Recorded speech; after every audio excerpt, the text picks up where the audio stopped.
Next slide में, by the early 19th century genetics know that genes control the inheritance of a trait, यानी कि jeans जो भी है वो एक जनरेशन से दूसरे जनरेशन में ट्रांसमिशन के लिए क्या है जिम्मेदार है। मीन्स जीन्स के वजह से क्या होता है, जो भी ये कैरेक्टर्स है वो एक जनरेशन से दूसरे जनरेशन में ट्रांसमिट होते हैं।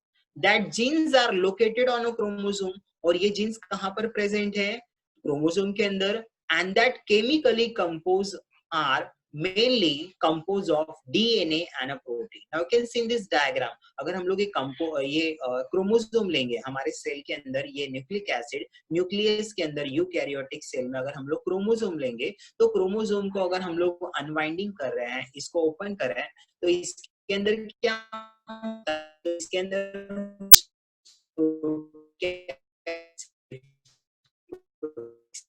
सर आवाज so बिल्कुल नहीं आ रही है। क्या होते हैं सर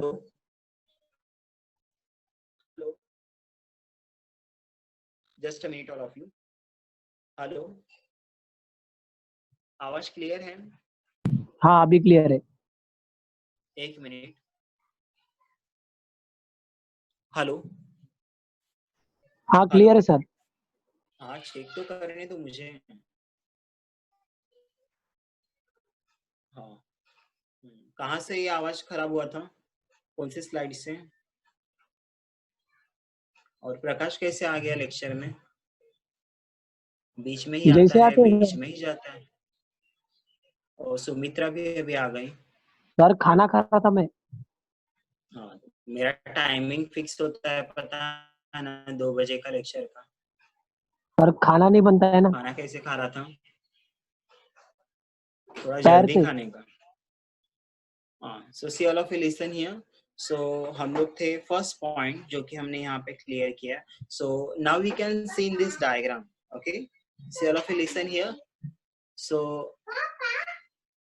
पढ़ाया ना अभी, जा घर पे, जाओ उधर अंदर जाओ, जल्दी बंद कर दो इसको, just a minute all of you, जल्दी ये बंद करो दरवाजा। Okay, see all of you listen here.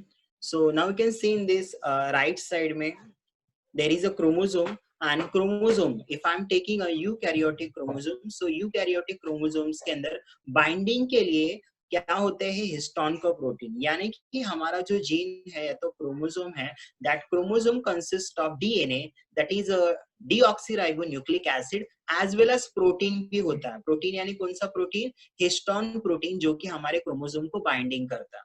Okay, so that वही पॉइंट यहाँ पे दिया है, देखो, the genes control the inheritance of trait, that genes are located on, genes है वो क्रोमोसोम के अंदर छोटे छोटे पार्ट है, and chemically chromosome are mainly compose of DNA and protein. So उसके अंदर प्रोटीन भी होता है, डीएनए भी होता है। नो द नेक्स्ट पार्ट में क्या दिया, देखो, initially most genetics do that protein are a large, protein का स्ट्रक्चर अगर हम लोग ले रहे हैं, so it is a large structure complex molecule, structure complex है, store information needed to govern cell metabolism, यानी कि सेल के मेटाबॉलिज्म, यानी कि सेल के अंदर जो अलग अलग केमिकल रिएक्शन हो रहा है उसके अंदर प्रोटीन का रोल बहुत ही मेन इंपॉर्टेंट रोल है। इसका स्ट्रक्चर भी बिगर है और ये कॉम्प्लेक्स मॉलिक्यूल, बहुत अलग अलग टाइप के प्रोटीन भी आता है।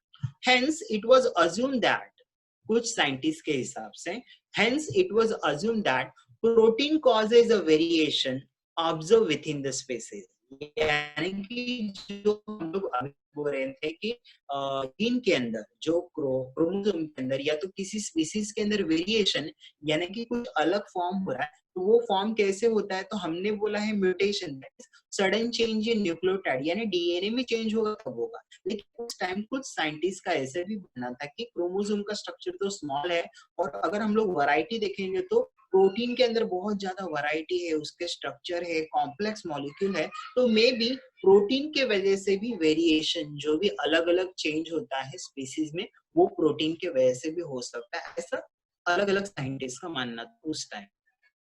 Now we will go to next slide. Next slide में क्या दिया, देखो, on the other hand DNA through to be a small, okay, DNA का स्ट्रक्चर स्मॉल है, सिंपल मॉलिक्यूल है, whose composition varied little among the species. DNA का अगर मैंने composition लिया तो अलग अलग species में थोड़ा सा change होता है. Over the time, these ideas about the DNA were shown to be wrong. कुछ साइंटिस्ट के हिसाब से ये जो भी आइडिया था ये रॉन्ग था. In fact DNA molecule are large and very tremendously within a species. Today we know that कि क्रोमोसोम जो डीएनए होता है वो बहुत बिगर है, बट ये वाइंडिंग की वजह से क्या होता है, स्मॉल स्ट्रक्चर का फॉर्मेशन करता है. इसको ऐसा ये था कि डीएनए बहुत ही स्मॉल होता है, उसके सिंपल मॉलिक्यूल होते हैं और इनका कंपोजिशन जो भी है अलग अलग स्पीसीज में बहुत ही कम थोड़ा सा वैरी होता है. बट आज के डेट में हमको पता है कि ये बहुत ज्यादा वैरी है. नो द नेक्स्ट पार्ट में कुछ साइंटिस्ट का ऑब्जर्वेशन क्या दिए, देखो. Variation in DNA molecule are different than in shape, electrical charge and function shown by protein. अगर मैंने डीएनए को प्रोटीन से अगर कंपेयर किया, सो प्रोटीन के अंदर अगर हम लोग स्ट्रक्चर लेंगे, now can see that right side में आपके जो पिक्चर्स दिया है, सो प्रोटीन के अंदर बहुत अलग अलग स्ट्रक्चर है. यहाँ पर प्राइमरी स्ट्रक्चर दिया है, देन सेकेंडरी दिया है अल्फा हेलिकल, देन टर्शियरी दिया है और quaternary. So when we compare a DNA and a protein, so protein का स्ट्रक्चर बहुत ही ज्यादा वैरी है, प्लस उसके अंदर अलग अलग इलेक्ट्रिकल चार्ज है because of the amino acid. अलग अलग टाइप के अमीनो एसिड होते हैं, निगेटिवली चार्ज होते हैं, पॉजिटिवली चार्ज होते हैं, इसीलिए डीएनए जो प्रोटीन का चार्ज है वो भी चेंज हो जाता है और फंक्शन भी अलग अलग है प्रोटीन का. हर एक प्रोटीन का फंक्शन अलग अलग है, वो अलग अलग टाइप के एंजाइम्स का फॉर्मेशन भी करता है. So according to these idea, according to this idea, some of the scientists, कुछ scientists के हिसाब से protein, so it is not surprising that most researcher initially favor protein as a genetic material. मतलब आज के डेट में जो हमको पता है कि जीन जो है डीएनए जेनेटिक मटेरियल है, तो उस टाइम में कुछ साइंटिस्ट के हिसाब से प्रोटीन में इतना वैरायटी है, स्ट्रक्चर में, इलेक्ट्रिकल चार्ज में, उसके शेप में, उसके फंक्शन में, सो अल्टीमेटली डीएनए नहीं